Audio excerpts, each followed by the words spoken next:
കഴിഞ്ഞ ഒരു വർഷത്തിലേറെയായി ജർമ്മൻ വിദ്യാഭ്യാസ രംഗത്ത് ഒരു വലിയ ക്രൈസിസ് നടക്കുന്നുണ്ട്. 500-ലധികം വരുന്ന ഇന്ത്യൻ വിദ്യാർത്ഥികൾ, അതിൽ മലയാളികൾ അടക്കമുള്ള വിദ്യാർത്ഥികൾ ഡിപ്പോർട്ടേഷൻ്റെ വക്കിലാണ്. പലർക്കും നോട്ടീസ് കിട്ടിക്കഴിഞ്ഞു. ഇവരാരും ക്രിമിനലുകളല്ല. ഇവരാരും അഭയാർത്ഥികളായിട്ട് വരികയോ തട്ടിപ്പിൽ ഇവിടെ വന്ന് എന്തെങ്കിലും കാര്യങ്ങൾ തട്ടിപ്പിലൂടെ ചെയ്യുകയോ അതോ ഇവിടെ ഏതെങ്കിലും കുറ്റകൃത്യങ്ങളിൽ ഏർപ്പെടുകയോ ഒന്നും ചെയ്തവരല്ല. ഫീസ് അടച്ച് ഇവിടുത്തെ വിദ്യാഭ്യാസ രംഗത്ത് പ്രവർത്തിക്കുന്ന യൂണിവേഴ്സിറ്റികളിൽ പഠിച്ചുകൊണ്ടിരിക്കുന്ന വിദ്യാർത്ഥികളാണ്. എന്നിട്ടും അവരോട് ജർമ്മനി പറഞ്ഞു, നിങ്ങൾ ജർമ്മനി വിട്ടുപോകണം, ഇല്ലെങ്കിൽ നിങ്ങളെ കയറ്റിവിടും. ഈ വിഷയം ആദ്യം റിപ്പോർട്ട് ചെയ്തത് ജർമ്മനിയിലെ ടാറ്റ്സ് എന്ന് പറയുന്ന ഒരു പത്രമായിരുന്നു. അന്ന് ആ റിപ്പോർട്ട് വന്ന ഉടൻ തന്നെ നമ്മുടെ ചാനലിൽ അത് ഞാൻ പോസ്റ്റിൽ ഇട്ടിട്ടുണ്ടായിരുന്നു. പിന്നീട് ഒരുപാട് ജർമ്മൻ മാധ്യമങ്ങളിൽ വാർത്തകൾ വന്നു, വളരെ ഇൻഡെപ്ത് ഇൻവെസ്റ്റിഗേഷൻസ് വന്നു. ഈ കേസ് കോടതിയിൽ പോയി, ജഡ്ജ്മെന്റ് വന്നു, കോടതിയിൽ വീണ്ടും കേസുകൾ നടന്നുകൊണ്ടിരിക്കുന്നു.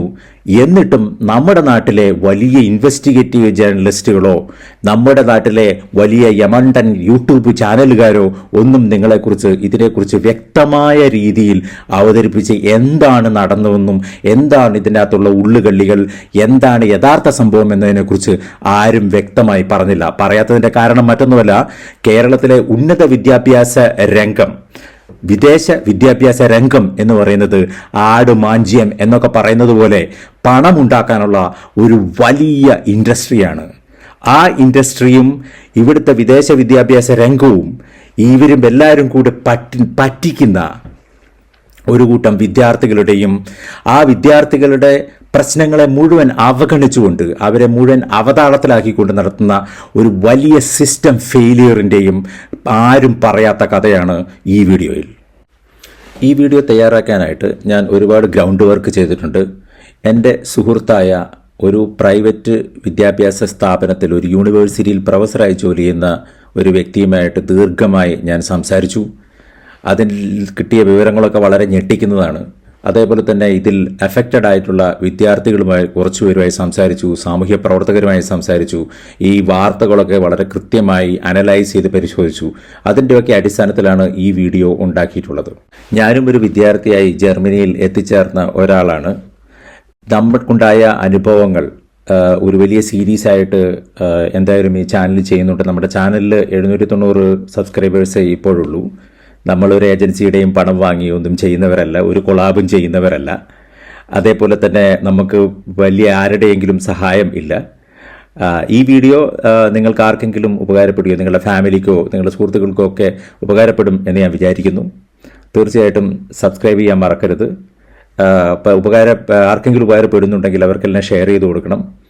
നേരെ കാര്യത്തിലേക്ക്. കുറേ കാര്യങ്ങളും കൂടെ ഈ സീരീസിൽ പറയാനുമുണ്ട്. 2024 ഡിസംബർ മാസത്തിലാണ് ആ സന്ദേശം ഈ പറയുന്ന ഇന്ത്യൻ വിദ്യാർത്ഥികൾക്ക് ലഭിച്ചത്. അത് ലഭിച്ചത് ഇവിടുത്തെ ഇമിഗ്രേഷൻ അതോറിറ്റി ആണ് ആ മെസ്സേജ് ഇവർക്ക് അയച്ചത്. ഇവർ വന്നിരിക്കുന്ന ഈ വിദ്യാർത്ഥികളിൽ മുഴുവൻ ആളുകളും വന്ന് പഠിക്കുന്നത് international university of applied science IU എന്ന് പറയുന്ന ജർമ്മനിയിലെ ഏറ്റവും വലിയ പ്രൈവറ്റ് യൂണിവേഴ്സിറ്റിയിലാണ്. ഏതാണ്ട് 1,30,000 വിദ്യാർത്ഥികൾ പഠിക്കുന്ന ഒരു വലിയ വിദ്യാഭ്യാസ സ്ഥാപനമാണത്. ഇതിൽ ഇന്ത്യയിൽ നിന്ന് അപ്ഗ്രാഡ് എന്ന് പറയുന്ന ഒരു ഏജൻസിയാണ് ഏറ്റവും കൂടുതൽ വിദ്യാർത്ഥികളെ ഈ പ്രോഗ്രാമിലേക്ക്, ഇങ്ങനെ വിസ ഇപ്പോൾ റദ്ദ് ചെയ്യപ്പെട്ടിരിക്കുന്ന ഈ കോഴ്സിലേക്ക് കുട്ടികളെ പറഞ്ഞുവിട്ടത്. ഇവരിൽ പലരിലും 20-30 ലക്ഷം രൂപ കൊടുത്തിട്ടാണ് ഇവിടെ എത്തിച്ചേർന്നിരിക്കുന്നത്. പലരും ലോണും ഒക്കെ എടുത്തിട്ടായിരിക്കും ഈ പണവും കൊണ്ട് ഇവിടെ വന്നിട്ടുണ്ട്. ഈ പണം ഇവർക്ക് കൊടുത്ത് ഇവിടെ എത്തിയിട്ടുണ്ടാവുക. എല്ലാം ഒരു ദിവസം കൊണ്ട് ഈ ഒരൊറ്റ മെസ്സേജ് കൊണ്ട് തീരുകയാണ്. അപ്പോൾ ഇവിടുത്തെ ഇമിഗ്രേഷൻ അതോറിറ്റി നോക്കുമ്പോൾ ഈ കോഴ്സ് അതിൻ്റെ ഒരു 2 ഭാഗമുണ്ട്. ഒന്ന് ഓൺലൈനും ഒന്ന് ഇവിടെ വന്ന് ക്ലാസ് മുറിയിൽ ഇരുന്ന് പഠിക്കുന്നതും. അത് രണ്ടും ചേർന്ന ഹൈബ്രിഡ് ആണ് എന്നൊക്കെയാണ് വലിയ പബ്ലിസിറ്റിയൊക്കെ ചെയ്ത് അവിടെ പരസ്യമൊക്കെ ചെയ്ത് ഈ കുട്ടികൾ ഈ 20-30 ലക്ഷം രൂപയൊക്കെ കൊടുത്ത് വന്ന് ഇറങ്ങിയിരിക്കുന്നത്. അപ്പോൾ ഇവിടുത്തെ ഇമിഗ്രേഷൻ അതോറിറ്റി അങ്ങനെ ഓൺലൈൻ ഉള്ള ഒരു പഠനം ഇവിടുത്തെ വിസ കൊടുക്കേണ്ടതില്ല എന്ന് തീരുമാനിക്കുകയും അതിൻ്റെ അടിസ്ഥാനത്തിലാണ് ഈ വിദ്യാർത്ഥികളോട് ജർമ്മനി വിടണം എന്ന് പറയുകയും ചെയ്തത്. ഇനി നമുക്ക് ഓരോ യൂണിവേഴ്സിറ്റിനെ എടുത്ത് പരിശോധിക്കാം. യുവിനെ തന്നെ നമ്മൾ ആരംഭിക്കാം.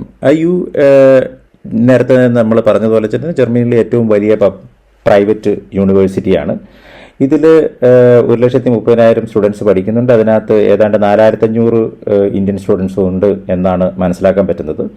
അപ്ഗ്രാഡ് എന്ന ഈ വലിയ ഇവർ ഇന്ത്യയിൽ നടക്കുന്ന ആ സ്ഥാപനം വഴിയാണ് ഒരുപാട് ആളുകൾ ഈ പരിപാടിയിലേക്ക് വന്നിട്ടുള്ളത്. അപ്പോൾ അതിൽ ആണ് ഇപ്പോഴത്തെ നമ്മുടെ ഇവിടുത്തെ ബെർലിനിലെ അധികാരികൾ വിസ ഇവരുടെ ഹൈബ്രിഡ് പ്രോഗ്രാം അംഗീകരിക്കപ്പെടുന്നില്ല എന്ന് പറയുകയും തീരുമാനമെടുക്കുകയും അത് കേസൊക്കെ ആവുകയും മാറുകയൊക്കെ ചെയ്തിരിക്കുന്നത്.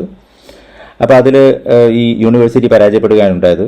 പക്ഷേ യൂണിവേഴ്സിറ്റി ഇതിനകത്ത് നിയമപരമായിട്ടൊക്കെ ഉള്ള യൂണിവേഴ്സിറ്റിയൊക്കെയാണ്. പക്ഷെ പ്രശ്നം എവിടെയൊന്നുമല്ല, ഇതിലൊക്കെ ഇത്രയും വലിയ തുക കൊടുത്ത് വിദ്യാർത്ഥികളോട് വളരെ മോശമായ രീതിയിലാണ് പെരുമാറിയിട്ടുള്ളതെന്ന് വിദ്യാർത്ഥികൾ പല മാധ്യമങ്ങളോടും പറഞ്ഞിട്ടുണ്ട്. കാരണം വിദ്യാർത്ഥികളെ സപ്പോർട്ട് ചെയ്യുകയും ഒന്നും ചെയ്യുന്ന ഇത് വെറുതെ വാക്കോട്ട് പറയാന്നുള്ളതല്ലാണ്ട് വേറെ ഒന്നും യൂണിവേഴ്സിറ്റി ചെയ്തിട്ടില്ല. യൂണിവേഴ്സിറ്റി ഇപ്പോൾ ബെർലിനിലെ ഓഫീസ് അടച്ചുപൂട്ടി അവർ അടുത്ത സംസ്ഥാനത്തേക്ക് കൂടും കുടക്കയുമായി പോവുകയാണ് എന്നാണ് അവർ തന്നെ മാധ്യമങ്ങളോട് പറയുന്നത്. ഈ യൂണിവേഴ്സിറ്റി തട്ടിപ്പ് യൂണിവേഴ്സിറ്റി ആണെന്നൊന്നും പറയാൻ പറ്റില്ല. ഇവിടുത്തെ നിയമങ്ങൾ അനുസരിച്ച് ഉള്ള ഒരു യൂണിവേഴ്സിറ്റി തന്നെയാണ്. രണ്ടാമത്തെ യൂണിവേഴ്സിറ്റിയാണ് BSBI. അത് Berlin school of business and innovation എന്ന സ്കൂളിനെ കുറിച്ചാണ് പറയുന്നത്. ഇത് കേൾക്കുമ്പം ഭയങ്കര ജർമ്മനായിട്ടൊക്കെ തോന്നുന്നുണ്ടാവും. പക്ഷേ ഇവിടെ ഒരു പ്രശ്നമുണ്ട്. ഈ യൂണിവേഴ്സിറ്റിക്ക് ജർമ്മനിയിൽ ഡിഗ്രി അവാർഡ് ചെയ്യാനുള്ള അതോറിറ്റി ഇല്ല.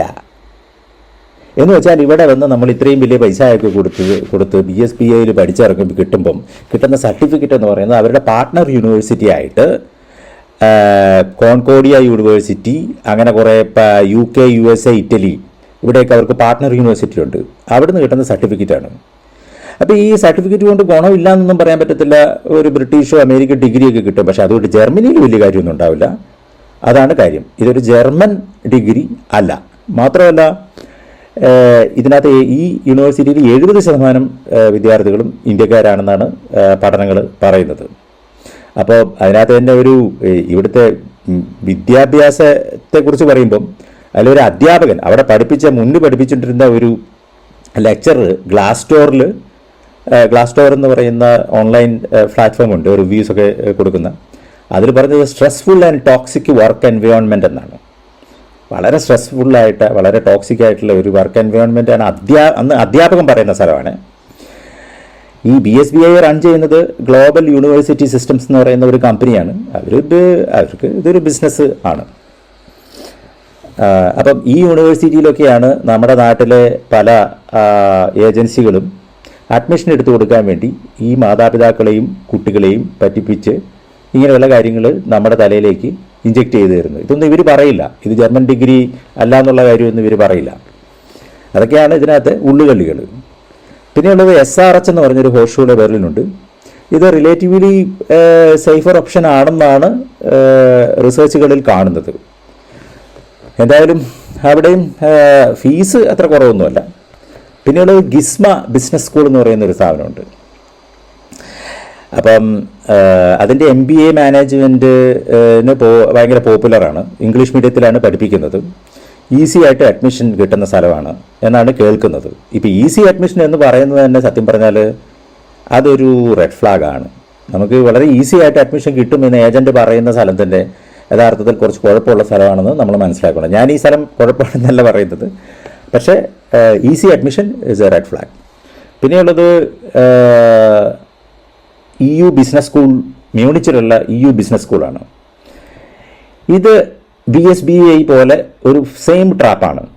അതിൻ്റെ കാരണം എന്ന് പറയുന്നത് ഇവർക്ക് ജർമ്മനിയിൽ സർട്ടിഫിക്കറ്റ് കൊടുക്കാനുള്ള അധികാരമില്ല.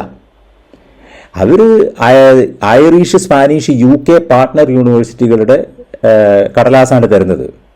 എന്ന് വെച്ചാൽ ഇവിടെ ഈ യൂണിവേഴ്സിറ്റികൾക്കൊക്കെ ഇവിടെ ജർമ്മനിയിൽ പ്രവർത്തിക്കാനുള്ള കടലാസ് ഉണ്ടാവും. പക്ഷേ നമുക്ക് ഡിഗ്രി തരാൻ ആ കടലാസ് തരാനുള്ള അവകാശമില്ല. മനസ്സിലായോ പറഞ്ഞതിൻ്റെ പൊരുള്? ഇനി പറയാൻ പോകുന്നത് ഇതിലെ ഏറ്റവും പ്രധാനപ്പെട്ട ഭാഗമാണ്. അതായത് അക്രിഡേഷൻ, അംഗീകാരം. ഇപ്പം ഞാൻ കുറച്ച് മുമ്പ് പറഞ്ഞില്ലേ, അപ്പോൾ ഇത് നിങ്ങൾ ഏജൻറ്റുമാർ നിങ്ങളുടെ അടുത്ത് പറയത്തില്ല എന്താണ് അക്രിഡേഷൻ എന്നത്. അത് കൃത്യമായി നിങ്ങൾ മനസ്സിലാക്കിയാൽ ഇതിലെ കള്ളി മുഴുവൻ വെളിച്ചത്താവും. അതാണ് ഇതിനകത്തെ പ്രശ്നം. അപ്പോൾ ജർമ്മനിയിൽ നമുക്കൊന്ന് വിശദമായിട്ടൊന്ന് പരിശോധിച്ച് നോക്കാം. ജർമ്മനിയിൽ 3 തരം അക്രഡിറ്റേഷൻ ഉണ്ട്. അതിലേറ്റവും ഇമ്പോർട്ടൻ്റ് ആയിട്ടുള്ള ഇതെന്ന് പറഞ്ഞാൽ ഇത് നമ്മൾ ഈ അപ്ലൈ ചെയ്ത് വരുന്ന യൂണിവേഴ്സിറ്റി അക്രഡിറ്റഡ് യൂണിവേഴ്സിറ്റി ആണെന്നുള്ളതാണല്ലോ ചോദ്യം. നോക്കൂ, ആദ്യത്തേത് ഇത് സ്റ്റേറ്റ്. ഞാൻ നേരത്തെ തന്നെ പറഞ്ഞു, ജർമ്മനി ഫെഡറൽ സംവിധാനത്തിൽ വർക്ക് ചെയ്യുന്ന വിവിധ സംസ്ഥാനങ്ങളുള്ള ഒരു സ്ഥലമാണ്. അപ്പോൾ അതാത് സ്റ്റേറ്റിൽ വർക്ക് ചെയ്യാൻ ഈ സ്ഥാപനത്തിന് അനുമതി ഉണ്ടോ എന്നുള്ളതാണ് ആദ്യത്തേത്. അതിൽ ശരിക്കും പറഞ്ഞാൽ ഇപ്പം ഞാൻ നേരത്തെ ഇപ്പോൾ ഈ പ്രശ്നം ഉണ്ടായിരിക്കുന്ന IU യൂണിവേഴ്സിറ്റിക്കും BSBIക്കും എല്ലാം അതുണ്ട്. കാരണം അതിവിടെ വർക്ക് ചെയ്യാൻ ആ ഒരു അംഗീകാരം ഉള്ളത് കൊണ്ടാണ്, സ്റ്റേറ്റിൻ്റെ അംഗീകാരം ഉള്ളത് കൊണ്ടാണ് ഇവിടെ വർക്ക് ചെയ്യുന്നത്. വർക്ക് ചെയ്യാൻ അംഗീകാരമുണ്ട്. ഇനി രണ്ടാമത്തത് പ്രോഗ്രാം അക്രഡിറ്റേഷൻ. അതായത് അതിന് വേറെ ചില മാനദണ്ഡങ്ങളും വേറെ ചില ഏജൻസികളും പബ്ലിക്കായിട്ടുള്ള ഏജൻസികൾ കൊടുക്കണം. അതിൽ FIBAA, ZEVA അങ്ങനെയൊക്കെ ഉള്ള ചില ബോഡീസ് ഉണ്ട്. അത് ഈ നിങ്ങളുടെ സ്പെസിഫിക് കോഴ്സ് ഇവാലുവേറ്റ് ചെയ്തിട്ടുണ്ടോ, ഈ അക്രഡിറ്റേഷൻ ഡിഗ്രീസിൻ്റെ അക്കാഡമിക് ക്വാളിറ്റിയാണ് അത് നോക്കുന്നത്. ഇത് ചെക്ക് ചെയ്യേണ്ടത് കോഴ്സ് ലെവലിലാണ്.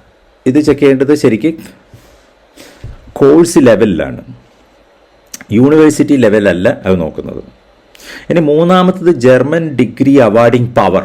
അതായത് ഒരു ജർമ്മൻ ഡിഗ്രി ഇവർക്ക് കൊടുക്കാനുള്ള അധികാരം ഇവർക്കുണ്ടോ, അതാണ് മൂന്നാമത്തെ കാര്യം. അപ്പം ഈ യൂണിവേഴ്സിറ്റിയിൽ നിന്ന് കിട്ടിയ ഡിഗ്രി ഒരു ജർമ്മൻ ഡിഗ്രി ആണോ എന്നുള്ളതാണ് ചോദ്യം. ഇപ്പോൾ BSBIക്കും ഇൻ്റർനാഷണൽ യൂണിവേഴ്സിറ്റിക്കും അതില്ല. അവർ തരുന്നത് ജർമ്മൻ ഡിഗ്രികളല്ല. നിങ്ങൾക്ക് ബെർലിനിൽ നിന്ന് നിങ്ങൾ പഠിക്കുന്നു, നിങ്ങൾക്ക് കിട്ടുന്നത് സർട്ടിഫിക്കറ്റ് UK എന്നോ USA എന്നുള്ള ഒരു സർട്ടിഫിക്കറ്റ് ആയിരിക്കും. അപ്പം ഇതിൽ ഒരു യൂണിവേഴ്സിറ്റി നമ്മളെ എങ്ങനെയായിരിക്കും ഇത്തരം കാര്യങ്ങൾ, ഇത്തരം അക്രഡിറ്റേഷൻ ഉണ്ടോ എന്നുള്ളത് എങ്ങനെയാണ് നമ്മൾ പരിശോധിക്കുന്നത്? അതിന് 2 വെബ്സൈറ്റുകളുണ്ട്. ഒന്ന് hochschule-kompass.de, രണ്ടാമത്തെ വെബ്സൈറ്റിൻ്റെ സ്പെസിഫിക് പ്രോഗ്രാം അക്രഡിറ്റഡ് ആണെന്ന് അറിയാൻ വേണ്ടി ഈ വെബ്സൈറ്റിൽ ചെക്ക് ചെയ്യാം. ഇവ രണ്ടും ഫ്രീ ആണ്. ഇത് പബ്ലിക്കലി അവൈലബിൾ ആയിട്ടുള്ള വെബ്സൈറ്റുകളാണ്.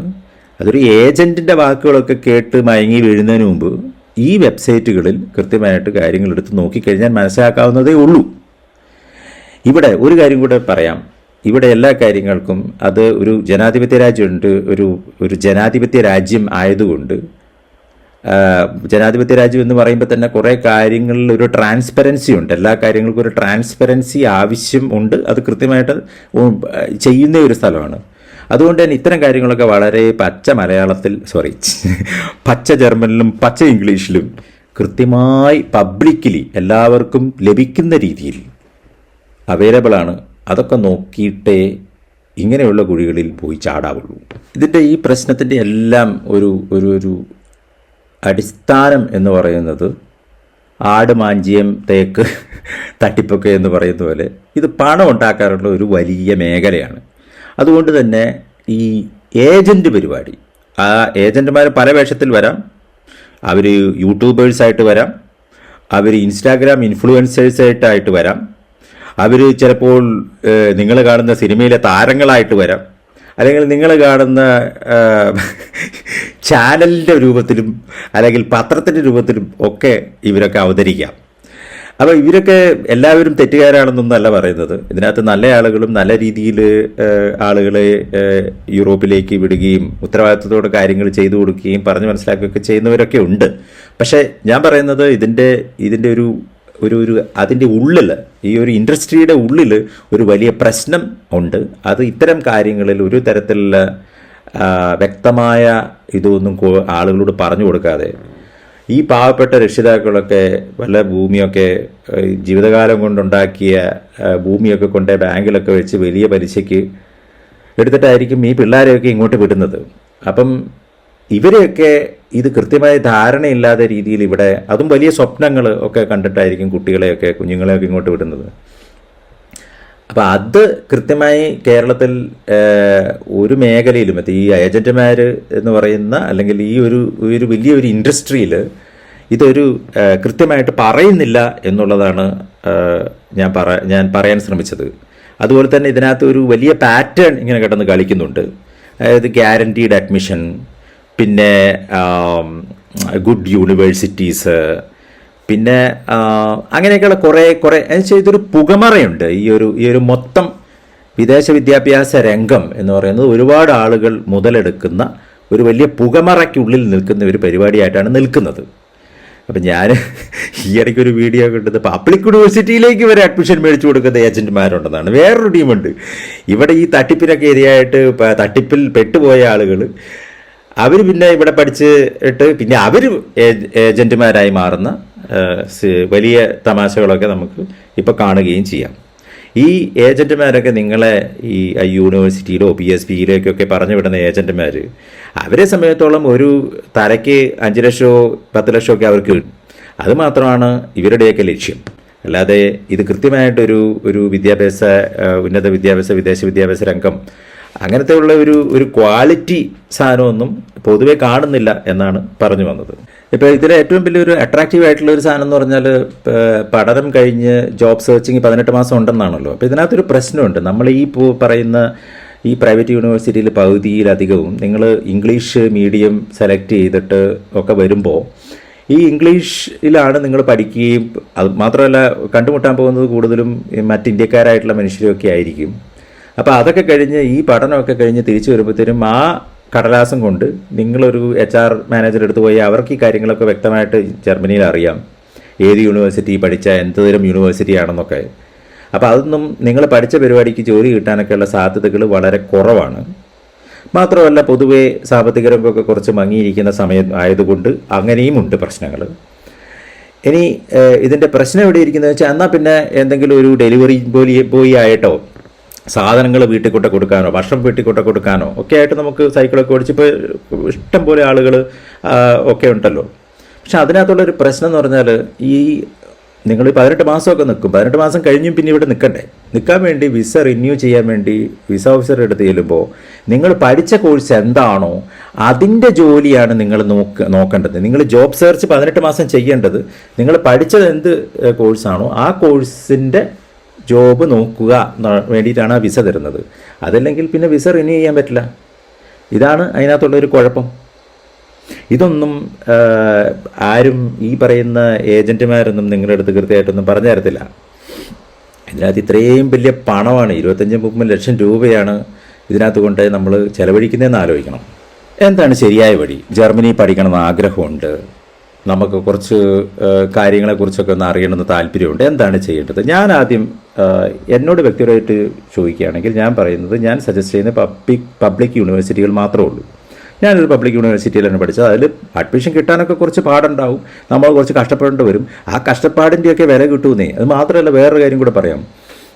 നമ്മളൊരു യൂണിവേഴ്സിറ്റിക്ക് വേണ്ടി ഏതെങ്കിലും ഇപ്പോൾ ജർമ്മനി തന്നെ എന്നൊന്നുമില്ല, നമ്മൾ UK ഒക്കെയുള്ള അല്ലെങ്കിൽ എവിടെയെങ്കിലുമുള്ള യൂറോപ്പിലോ മറ്റ് രാജ്യങ്ങളിലൊക്കെയുള്ള യൂണിവേഴ്സിറ്റികൾ അപ്ലൈ ചെയ്യാൻ വേണ്ടിയിട്ടൊക്കെ നമ്മൾ അല്ലെങ്കിൽ ഓസ്ട്രേലിയയിലോ അപ്ലൈ ചെയ്യാൻ വേണ്ടി നമ്മൾ പ്രിപ്പയർ ചെയ്യുന്ന ഒരു പരിപാടി ഉണ്ടല്ലോ. ഇപ്പോൾ എൻ്റെ വ്യക്തിപരമായ അനുഭവം എന്ന് പറഞ്ഞാൽ ഞാൻ പല യൂണിവേഴ്സിറ്റികളിലും ഒരു ഇൻ്റർവ്യൂ ഫേസിലൂടെ കടന്നു പോയപ്പോൾ ഞാൻ ഒരുപാട് കാര്യങ്ങൾ പഠിക്കുകയാണ് ഉണ്ടായത്. ഓരോ ഇൻ്റർവ്യൂവിലും നമ്മൾ കൂടുതൽ മെച്ചപ്പെടുകയും കൂടുതൽ നന്നാവുകയും ചെയ്യുന്നത്.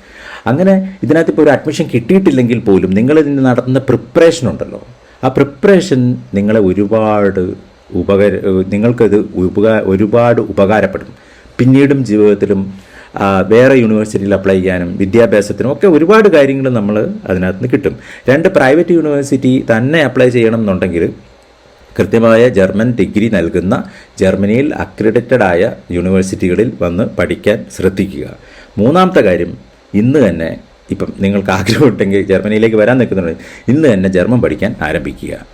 അത് എൻ്റെ അഭിപ്രായത്തിൽ നല്ല പറ്റുമെങ്കിൽ ഗോയിറ്റയിൽ തന്നെ ചേർന്ന് ജർമ്മൻ പഠിച്ചു തുടങ്ങുക. ഒരു B1 B2 ലെവലെങ്കിലും ജർമ്മൻ ഉണ്ടായിട്ട് അതിനുശേഷം ഇവിടെ വന്നു കഴിഞ്ഞാൽ പിന്നെ നിങ്ങൾ ഇവിടെ വന്ന് സംസാരിക്കുന്നത് മലയാളികളോട് മാത്രമേ സംസാരിക്കുകയുള്ളൂ, ചോറ് മാത്രമേ തിന്നുള്ളൂ എന്നുള്ള നിർബന്ധമൊക്കെ പിടിച്ചാൽ അതും കുറച്ച് കുറവായിരിക്കും. പക്ഷേ ഇവിടെ വന്ന് നന്നാക്കി എടുക്കാവുന്നതേ ഉള്ളൂ ഭാഷ എന്ന്.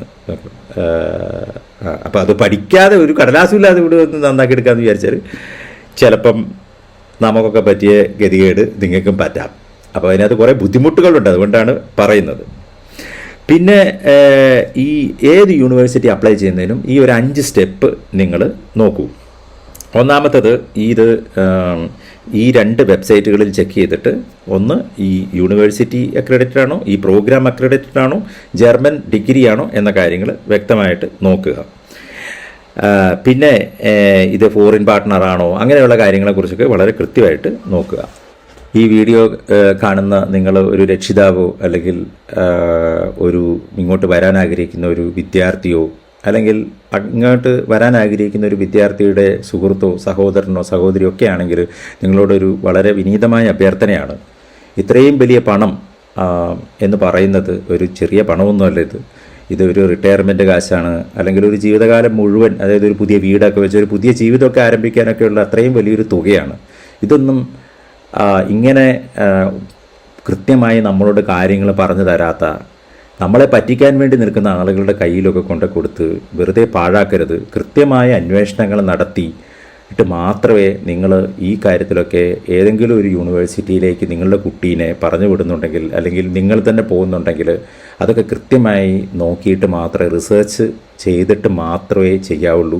ഞാൻ ഈ നേരത്തെ പറഞ്ഞ വെബ്സൈറ്റുകളിൽ, പബ്ലിക്കായിട്ട് അവൈലബിൾ ആയിട്ടുള്ള വെബ്സൈറ്റുകളിൽ നിങ്ങൾ പോകുന്ന യൂണിവേഴ്സിറ്റിയുടെ അക്രഡിറ്റേഷൻ, അത് ജർമ്മൻ ഡിഗ്രി ആണോ, ഇത്തരം കാര്യങ്ങളെക്കുറിച്ചൊക്കെ കൃത്യമായി മനസ്സിലാക്കിയെടുത്ത് അതിന് ജർമ്മനിയിൽ ഈ വിദ്യാഭ്യാസം കഴിഞ്ഞിട്ട് കിട്ടാനുള്ള സാധ്യതകൾ എന്തൊക്കെയാണ്. അതായത് ഇപ്പം ഈ പറയുന്ന ബിസിനസ് മാനേജ്മെൻ്റ് ഒക്കെ പഠിച്ചിട്ട് ഈ MBA, ഇത്രയും MBAക്കാർ ഒക്കെ ഇറങ്ങി ഇവിടെ ജോലി ചെയ്യാൻ പറ്റുമെന്നൊന്നും എനിക്കറിയില്ല. അതൊക്കെ നോക്കുക, അതിനെക്കുറിച്ചൊക്കെ റിസർച്ച് ചെയ്തിട്ട് ഏത് ജോബിനാണ് കൂടുതൽ ആവശ്യം ഇവിടെ, അത്തരം കാര്യങ്ങളൊക്കെ നോക്കിയാൽ മാത്രമേ ഇതിനകത്ത് എന്തെങ്കിലും ഈ ചെയ്യുന്ന കാര്യം കൊണ്ട് എന്തെങ്കിലും ഒരു പ്രയോജനമുണ്ടോ. അല്ലെങ്കിൽ ഈ പറയുന്ന പോലെ ഇതിനകത്ത് ഇപ്പം ഈ പറഞ്ഞ ഈ വിസ 500-ലധികം കുട്ടികളുടെ വിസയുടെ പ്രോബ്ലം തന്നെ യഥാർത്ഥത്തിൽ ഇപ്പോൾ ഇതൊരു കീഴ്ക്കോടതിയുടെ ഉത്തരവ് വന്നത് യൂണിവേഴ്സിറ്റിക്ക് എതിരാണ്. അപ്പോൾ അതുകൊണ്ട് തന്നെ ആ എടുത്ത തീരുമാനം, അതായത് ഇമിഗ്രേഷൻ ഓഫീസ് എടുത്ത തീരുമാനം ശരിയാണ് എന്ന് അംഗീകരിക്കാനുണ്ടായിട്ടുള്ളത്. ഇനിയുള്ള മാർഗം എന്ന് പറയുന്നത് ഇമിഗ്രേഷൻ ലോയറുമായിട്ടൊക്കെ ബന്ധപ്പെട്ട് കുട്ടികൾ പല രീതിയിൽ, അപ്പോൾ അത് ആ വാർത്തകളിലൊക്കെ നിങ്ങൾക്ക് കാണാം, അങ്ങനെയൊക്കെ മൂവ് ചെയ്യേണ്ടി വരും. പക്ഷേ ഇമിഗ്രേഷൻ ലോയറുടെ ഫീസ് എന്ന് പറയുന്നത് തന്നെ 1 ലക്ഷം രൂപയുടെ മേലെയാണ് ഇവിടെ. പിന്നെ ഇതിനകത്തൊക്കെ എന്ന് പറഞ്ഞാൽ ഒന്ന് നമ്മൾ മനസ്സിലാക്കേണ്ടത്, നമ്മൾ മലയാളികൾ നല്ല ചൂടുള്ള കാലാവസ്ഥയിൽ നല്ല ചൂട് ഭക്ഷണമൊക്കെ കഴിച്ച് ഒക്കെ ഇരിക്കുന്ന മനുഷ്യർ പെട്ടെന്ന് ഈ വിൻ്ററിലൊക്കെ വന്ന് ചാടി, അതുപോലെ തന്നെ ഇത്രയും കഷ്ടപ്പാടുകളും, ഞാൻ നേരത്തെ പറയാൻ വിട്ടുപോയൊരു കാര്യമാണ് അക്കോമഡേഷൻ. ഇവരൊക്കെ ഈ കുട്ടികളൊക്കെ താമസിക്കുന്ന അക്കോമഡേഷൻ എന്നൊക്കെ ഉണ്ടെങ്കിൽ വളരെ പരിതാപകരമായ നിലയിലാണ്. അത് തന്നെ വലിയൊരു തട്ടിപ്പുണ്ട് കേട്ടോ. കാരണം ഈ പ്രൈവറ്റ് യൂണിവേഴ്സിറ്റി എന്ന് പറയുന്നത് ഒരു വലിയ ഒരു ചില പ്രൈവറ്റ് യൂണിവേഴ്സിറ്റിയിൽ വന്നു ചേരുന്നവരെ വെച്ച് ഒരു വലിയ നെറ്റ്വർക്ക് ഇവിടെ നടക്കുന്നുണ്ട്. അതിൽ മലയാളികളടക്കം ഉൾപ്പെട്ടിട്ടുണ്ട്. ഞാൻ തന്നെ ഒരു സ്ഥലത്ത് പോയി കണ്ടതാണ്, വാതിൽ പോലും ഇല്ലാത്ത, മര്യാദയ്ക്കൊന്ന് കിടന്നുറങ്ങാൻ പറ്റാത്ത ഒരു സ്ഥലം. കുറേ കുട്ടികളെ അതിനകത്ത് കൊണ്ട് ഇട്ടിരിക്കുന്നു. എന്നിട്ട് അവരുടെ 350-400 യൂറോയൊക്കെ മേടിച്ച് ഈ ആളുകൾ ഇരിക്കുന്നു. അപ്പോൾ അവിടുന്ന് ഇറങ്ങി വരണം എന്നുണ്ടെങ്കിൽ എഴുതി ഒപ്പിട്ടിരിക്കുന്നില്ലേ കോൺട്രാക്റ്റിന് ഇറങ്ങി വരാൻ പറ്റില്ല. അന്നേരത്തേനും ഇവൻ കത്തിയെടുക്കുന്നു പറഞ്ഞാൽ പല ഗ്യാങ്ങുകളായിട്ടൊക്കെ ബന്ധമുള്ള മലയാളികളൊക്കെ ഇതിൻ്റെ ഇടനിലക്കാരൊക്കെ ആയിട്ട് നിന്നിട്ട് ഇത്തരത്തിലുള്ള അക്കോമഡേഷനിൽ വരെ നിങ്ങളുടെ കുട്ടികളെ കൊണ്ട് ചാടിക്കുന്ന പരിപാടി പോലും ഇവിടെ നടക്കുന്നുണ്ട് എന്നാണ് പറഞ്ഞത്. അതേക്കുറിച്ചൊക്കെ ഇവിടെ താമസിക്കുന്ന ആളുകൾക്കൊക്കെ അറിയാം. അവരൊന്നും പബ്ലിക്കായിട്ട് യൂട്യൂബിൽ വന്ന് പറയാത്തതാണ്. അതേപോലെ തന്നെ ഇപ്പം നേരത്തെ നമ്മൾ പറഞ്ഞ ഈ ഡെലിവറി ബോയ് ആയിട്ടോ അല്ലെങ്കിൽ ഗേളായിട്ടോ അല്ലെങ്കിൽ സാധനം പറഞ്ഞല്ലോ. അപ്പോൾ അതിൽ തന്നെ ഇപ്പോൾ ഈ ഇടയ്ക്ക് സമരവും കാര്യങ്ങളൊക്കെ നടന്നിട്ടുണ്ട്. അതിലെന്താണ് കാര്യം? ചില ഇന്ത്യക്കാർ ഉൾപ്പെടുന്ന ചില ഇതിൽ ഓൾറെഡി ജോലി അതിൻ്റെ ഉള്ളിൽ വർക്ക് ചെയ്യുന്നവരൊക്കെ ആയിട്ടുള്ള ഒരു ഗ്യാങ് ഉണ്ടാക്കിയിട്ട് നേരിട്ട് ജോലി കൊടുക്കാതെ ഒരുത്തൻ ജോലി എടുത്തിട്ട് അതിൻ്റെ ഇതായിട്ട് നമ്മളെ എടുക്കും.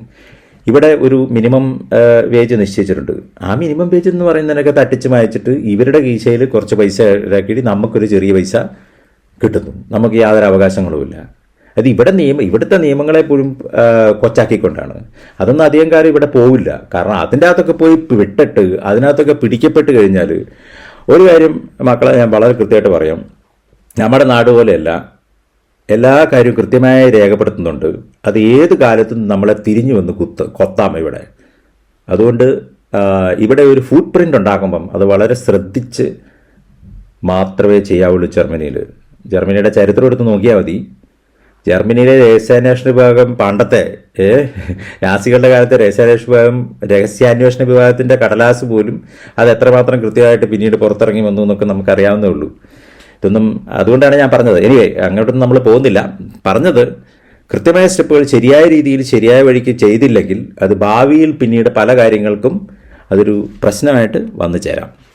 എനിവേ ഇത്തരം എൻ്റെ അനുഭവങ്ങളും അതുപോലെ തന്നെ നമ്മൾ ഈ സ്റ്റുഡൻസുമായിട്ട് കൂടുതൽ സംസാരിച്ചതിൻ്റെ കാര്യങ്ങളും എല്ലാം നമ്മളൊരു സീരീസ് ആയിട്ട് ചെയ്യുന്നുണ്ട്. അപ്പം എന്തായാലും ഒരു കാര്യം അവസാനമായിട്ട് പറഞ്ഞോട്ടെ, ജർമ്മനി എന്തായാലും ഒരു വലിയ നല്ല രാജ്യം തന്നെയാണ്. നമുക്ക് കുടിയേറാനും നമ്മളെപ്പോഴും മലയാളികൾക്ക് കുടിയേറായി ഒരു പുതിയ ജീവിതം ഉണ്ടാക്കാനൊക്കെ നല്ല രാജ്യം തന്നെയാണ്. അത് ശരിയായ രീതിയിൽ ശരിയായ മാർഗത്തിൽ വിനിയോഗിച്ച് പഠിച്ച് എല്ലാം റിസർച്ചൊക്കെ ചെയ്ത് വരിക. ഈ സീരീസിൽ നമ്മൾ ഇനിയും കൂടുതൽ വീഡിയോകൾ ചെയ്യുന്നുണ്ട്. തീർച്ചയായിട്ടും സബ്സ്ക്രൈബ് ചെയ്യുക. ആർക്കെങ്കിലും ഉപകാരപ്പെടും എന്ന് തോന്നുന്നുണ്ടെങ്കിൽ അവർക്ക് ഷെയർ ചെയ്യുക. നിങ്ങളുടെ അഭിപ്രായങ്ങൾ താഴെ അറിയിക്കുക. നന്ദി. നല്ല നമസ്കാരം.